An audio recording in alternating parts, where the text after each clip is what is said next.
तो दोस्तों एपिसोड 2 की शुरुआत में हमें दिखाया जाता है कि उस देवता की मूर्ति ने इन पर हमला कर दिया है। उस हमले से जमीन में गड्ढा तक पड़ जाता है और आग भी लग जाती है और वहाँ पे सभी लोग थके हारे बैठे हुए हैं। तभी मिस्टर सॉन्ग सभी को वहाँ से हिलने के लिए मना कर देते हैं। वहीं पे जिम्बू जूही को उठाने की कोशिश करता है, लेकिन जूही ये सब देखकर डर चुकी थी। मिस्टर सॉन्ग कहते हैं हम बाल बाल बचे, तुम्हें पता चल गया था ना, इसलिए तुम चिल्लाए ना जिम्बू। जिम्बू कहता है नहीं, मुझे ये खतरनाक लगा इसलिए। जिम्बू की नजर मिस्टर सॉन्ग के हाथ पर जाती है जो कि पूरी तरह से कट चुका था। मिस्टर सॉन्ग कहते हैं मैंने इससे भी बुरी हालत में लोगों को देखा है, और कहते हैं तुम खून रोक सकते हो। और जिम्बू मिस्टर सॉन्ग के हाथ पर पट्टी बांध देता है। मिस्टर सॉन्ग कहते हैं कि मुझे तो जूही को पूछना चाहिए था, पर उसे प्रेशर हैंडल करना नहीं आता, इसलिए बी रैंक के होने के बावजूद उसे आसान मिशन में ही शामिल किया जाता है। मैं कई बार डी रैंक के तहखानों से गुजर चुका हूँ, जो कभी ए रैंक या फिर एस रैंक के भी होते हैं।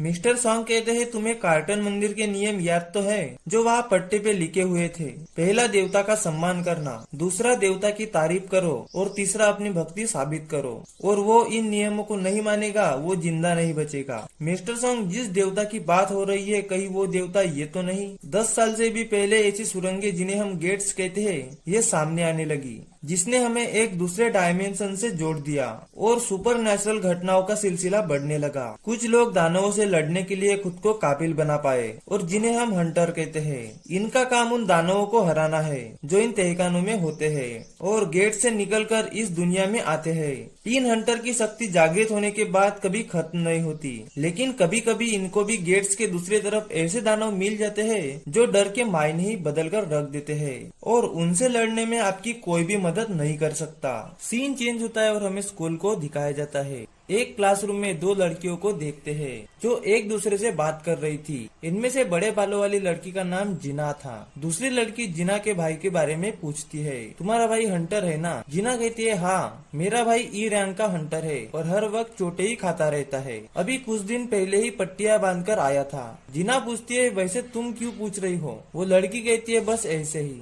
सीन चेंज होता है और मिस्टर सॉन्ग सभी को बताते हैं कि इस चीज से नहीं लड़ा जा सकता, हमें मिलकर इसका हल निकालना ही होगा। ये बात बता ही रहे थे कि तभी इनका एक साथी जोश में आ जाता है और तेजी से भागकर यहाँ से निकलने का सोचता है और बहुत तेजी से निकल जाता है। लेकिन तभी वो देवता की मूर्ति एक पल में ही उस आदमी को राख बना देती है और ये सब देखकर उन सभी के होश उड़ जाते हैं। मिस्टर सॉन्ग कहते हैं ये देवता चाहे तो हमें अभी खत्म कर सकता है किसी कीड़े मकोड़ों की तरह। जिम्मू कहता है तो फिर हमें ये क्यों नहीं मार रहा है? मिस्टर सॉन्ग कहते हैं मुझे नहीं पता। जिम्बू सोचता है कि इसके पास इतनी ताकत होने के बाद भी ये उन दानवों से काफी अलग है। और तभी जिम्बू मिस्टर सॉन्ग को पूछता है मिस्टर सॉन्ग वो पहला नियम क्या था? मिस्टर सॉन्ग बताते हैं कि पहला नियम देवता का सम्मान करना है। फिर जिम्बू सोचता है कि इस तहखाने के खुद के नियम है और जिम्बू वहाँ से धीरे धीरे खड़ा होता है, उस देवता का झुककर सम्मान करता है और वो देवता जिम्बू को कुछ नहीं करता। ये सब देखकर जिम्बू सबको झुकने को कहता है,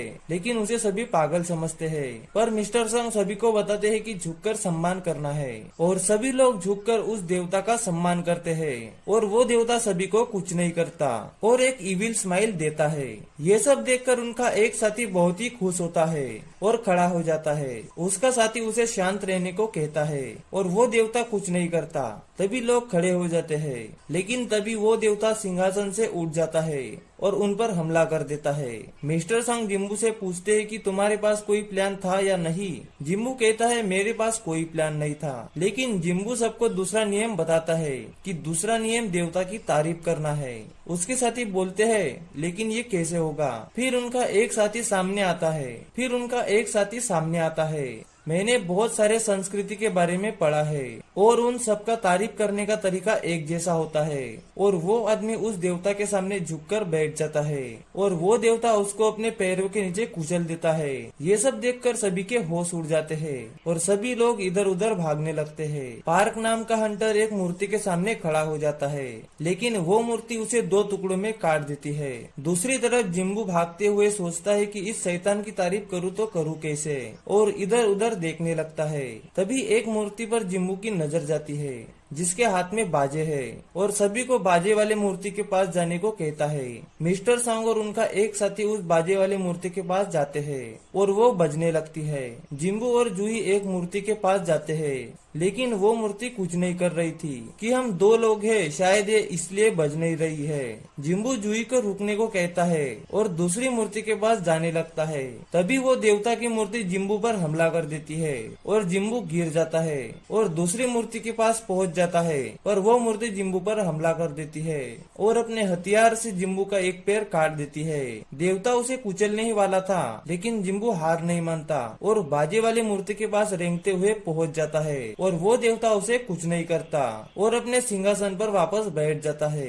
जिम्बू के पास जूही आती है और उसका एक पैर कटा हुआ देखकर हैरान हो जाती है। तभी जूही अपने हीलिंग मैजिक से जिम्बू को ठीक करने की कोशिश करती है, पर जूही के मुंह से खून आने लगता है।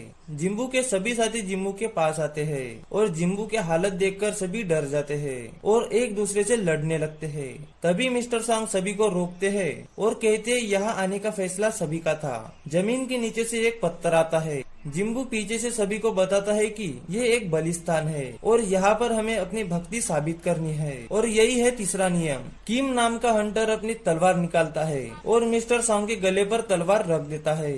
किम कहता है तुम लीडर हो ना, तो तुम ही बलिस्तान पर जाओगे। मिस्टर सॉन्ग धीरे धीरे आगे बढ़ते हैं और बलि की जगह खड़े हो जाते हैं। तभी वहाँ पे आग जलती है। मिस्टर सॉन्ग जिम्बू से पूछते हैं कि अब हमें क्या करना चाहिए। जिम्बू सोचता है कि हमें बलि देनी है या नहीं। जिम्बू अपने साथियों से मदद मांगता है कि मुझे उनके पास लेकर चलो। जिम्बू को मिस्टर सॉन्ग के पास लेकर जाते हैं और फिर से वहाँ पर आग जलती है। जिम्बू मिस्टर सॉन्ग से पूछता है कि हम यहाँ पर इंतजार करें तो हमें यहाँ पर हमारे मदद के लिए कोई आ सकता है या नहीं। सॉन्ग कहते हैं ये गेट सिर्फ एक हफ्ते के लिए खुली रहेंगी और हमें ढूंढने से पहले वो आगे बढ़ जाएंगे। जिम्बू सोचता है ये गेट खुलने के लिए 7 दिनों का वक्त लगता है, जिसे हम तहखाने की दरार कहते हैं, और हमें उस तहखाने के राजा को हराना होता है और हमने ऐसा नहीं किया तो हम हार जाएंगे और ये शैतान हमारी दुनिया में आ सकता है। दूसरी तरफ जिम्बू की बहन हॉस्पिटल में अपनी माँ से मिलने आती है और बातें करने लगती है। तहखाने में जिम्बू सभी को बलिस्तान के अंदर आने के लिए कहता है।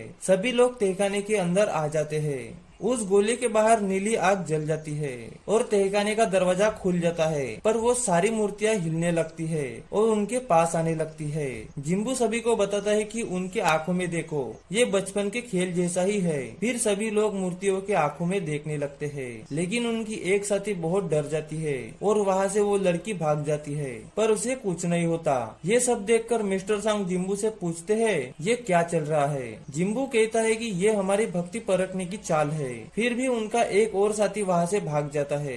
जिम्बू बताता है अगर सभी लोग यहाँ से गए तो सब खत्म हो जाएगा, पर यह बात सुनकर उनका एक साथी रोने लगता है और माफी मांगता है और वो भी वहाँ से चला जाता है। आखिर में वहाँ पर जूही, जिम्बू और मिस्टर सॉन्ग ही रहते हैं। मिस्टर सॉन्ग जिम्बू को समझाते हैं कि तुम और जूही यहाँ से चले जाओ, मैं यहाँ पर रुकता हूँ। लेकिन जूही जैसे ही उठने की कोशिश करती है, पर उसके पैर काम ही नहीं करते। जिम्बू मिस्टर सॉन्ग को कहता है आप और जूही यहाँ से चले जाओ। मिस्टर सॉन्ग जूही को बेहोश कर देते हैं और वहाँ से चले जाते हैं। अब वहाँ पर सिर्फ जिम्बू ही बचा था। धीरे धीरे वो मूर्तियाँ आगे बढ़ने लगती है और जिम्बू पर हमला कर देती है। वो मूर्तियाँ जिम्बू का हाथ काट देती है और उस बलिस्तान के ऊपर उसे मार देती है। पर उस वक्त जिम्बू उस देवता को तुम ढोंगी हो कहकर कहने लगता है और यहीं पर ये एपिसोड खत्म हो जाता है।